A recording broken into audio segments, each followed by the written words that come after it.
Bismillah ar-Rahman ar-Rahim. Dans cette vidéo, on va essayer d'écrire un programme en MIPS, en assembleur MIPS R3000 permettant de calculer x à la puissance y. Donc, la formule est très connue. Donc, x à la puissance y, c'est x fois y fois. Sachant que dans cette vidéo, on ne va pas traiter le cas où x ou y sont de signes différents. Donc on suppose que x et y sont strictement positifs. D'accord? Donc je commence par écrire un programme en langage C, puis on essaie de traduire ce programme en MIPS R3000. Je commence par importer la bibliothèque standard input output.h, donc .header file, donc dans le main. Alors, dans le main, on va déclarer donc x et y, et on va déclarer également p, donc c'est la variable qui contient la valeur de la puissance. Donc, je vais afficher un message entrée, donc printf, entrée la valeur de x, scanf, pourcentage d, donc la valeur de x, de même pour y, entrer la valeur de y, donc y. Alors là je peux commencer la boucle, donc for int i égale à 0, i doit être inférieur strictement à y et plus, donc p reçoit p multiplié par x, et une fois qu'on sort de la boucle, on va afficher le résultat de la puissance. Donc pourcentage d, la puissance de pourcentage d et pourcentage d, pour dire que donc x à la puissance y, donc x virgule y virgule p, point virgule. Donc on va initialiser p à 1 puisque c'est l'élément neutre dans la multiplication. Je vais enregistrer, donc je vais l'appeler puissance et je vais exécuter. Donc pas de problème, entrer la valeur de x par exemple 5, entrer la valeur de y 2, donc 5 à la puissance 2 égale 25. D'accord? Alors, dans l'environnement Mars, on commence bien sûr, donc toujours je vais commenter, donc ce programme va afficher la valeur de x à la puissance y, sachant que x et y sont strictement supérieurs à 0. Donc on commence par les déclarations. Je vais déclarer bien sûr 3 chaînes de caractères. Donc la première chaîne de caractères c'est entrer la valeur de x, la deuxième c'est entrer la valeur de y, et la troisième c'est le résultat. D'accord? Alors, donc str1 c'est point ASCII, donc entrer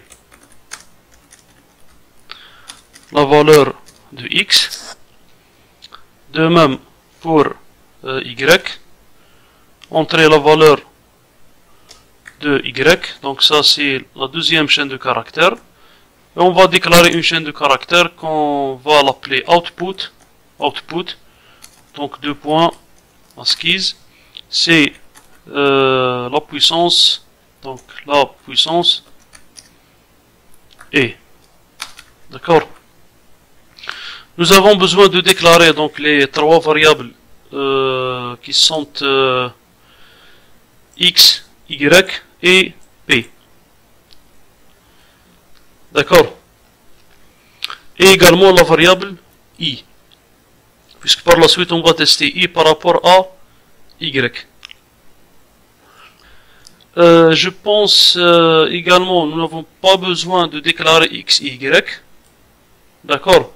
Nous avons besoin de déclarer uniquement la variable I, puisque X et Y sont des variables à lire. Ils vont être introduites par l'utilisateur. Donc on va déclarer uniquement la variable I, donc elle est de type Word, elle est initialisée à A0 ou bien à A1.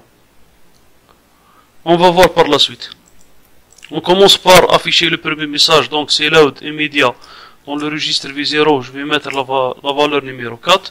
Load adresse dans le registre A0 str1 et syscall.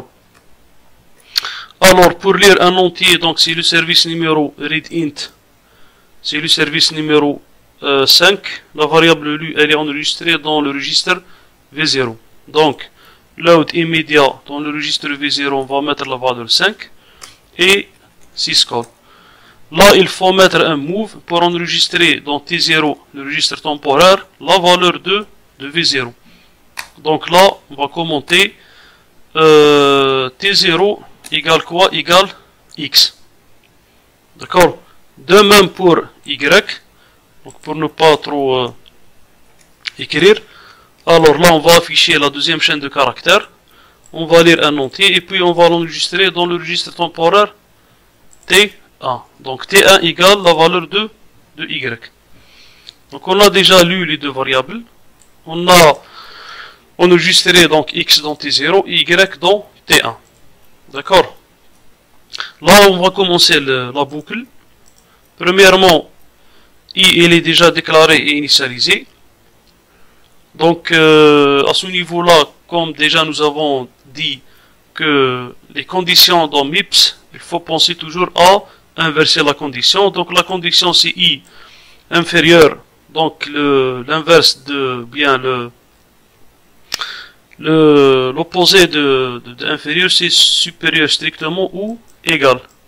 Donc supérieur strictement ou égal c'est branch if greater than or equal. Donc c'est BGE. Alors, donc on va tester quoi? On va tester. Bon, je vais commenter. Alors, on va tester si I est supérieur strictement ou égal à Y. D'accord? Donc, Y c'est la variable I. Donc, on va d'abord mettre la variable I dans un registre. On peut la mettre ici.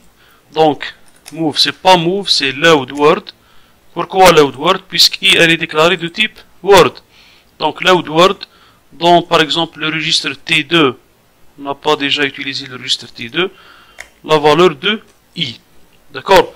Donc on va tester T2 par rapport à Y, les Hua T1. D'accord? Là on va mettre une étiquette, il y a out, c'est-à-dire tout ce qui est hors la boucle. Par la suite on va écrire le code de out. Donc une fois qu'on entre dans la boucle, on va faire l'instruction P reçoit P fois X. D'accord? Donc nous avons une multiplication et une affectation. Donc on va multiplier le contenu du registre.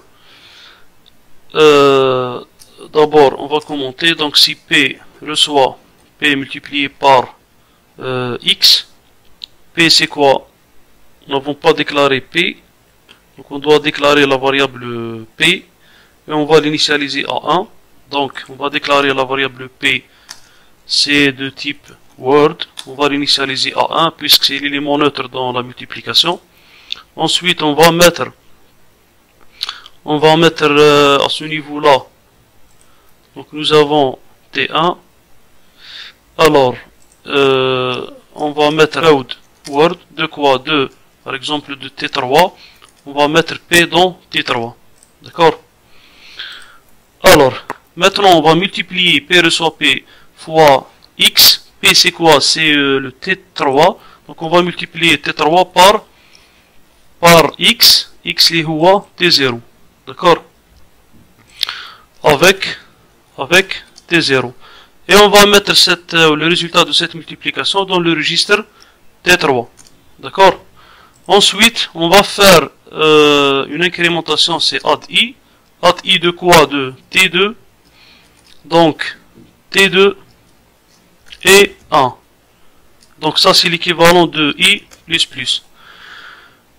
Pour assurer un rebouclage, donc on va faire un saut inconditionnel, et ou jump. Donc on va faire un saut vers l'étiquette boucle. D'accord? Vers l'étiquette boucle pour assurer l'itération. Donc, une fois nous de la boucle, je vais afficher le message. Le troisième message, les output. Donc, pour ne pas trop écrire. Alors, CTRL V, c'est le message output. Donc, le message le résultat ou bien la puissance est. Maintenant, on va faire on va appeler le service print int. Le service print int, c'est le service numéro 1. Et ce service va afficher le contenu du registre à 0. Alors, donc, on va mettre d'abord un move de quoi? Du résultat, les T3. T3, on va le mettre dans le registre A0. D'accord? On va mettre T3 dans A0. Et puis, on va appeler le registre, on va appeler le service, pardon, on va appeler le service numéro 1. Syscall. Donc, normalement, on a terminé. Donc, on va d'abord sauvegarder le programme. Donc, je vais le enregistrer dans le bureau. Puissance. Je vais compiler. D'accord? Et je vais exécuter. Entrer la valeur de x5. Entrer la valeur de y2. Donc, la puissance est. Donc, nous avons une petite erreur ici. Normalement, le programme doit afficher 25. Donc, il a déjà fait une multiplication. Il a fait. Il a loupé je pense qu'il a loupé une itération. Donc là, on doit assurer que la boucle tourne 2 fois. Donc là, on doit initialiser IA à 0. Donc je vais refaire l'exécution. Donc entrer la valeur de x5, entrer la valeur de y2. Donc parfait. Donc là, on n'a pas de problème. Donc le programme marche parfaitement.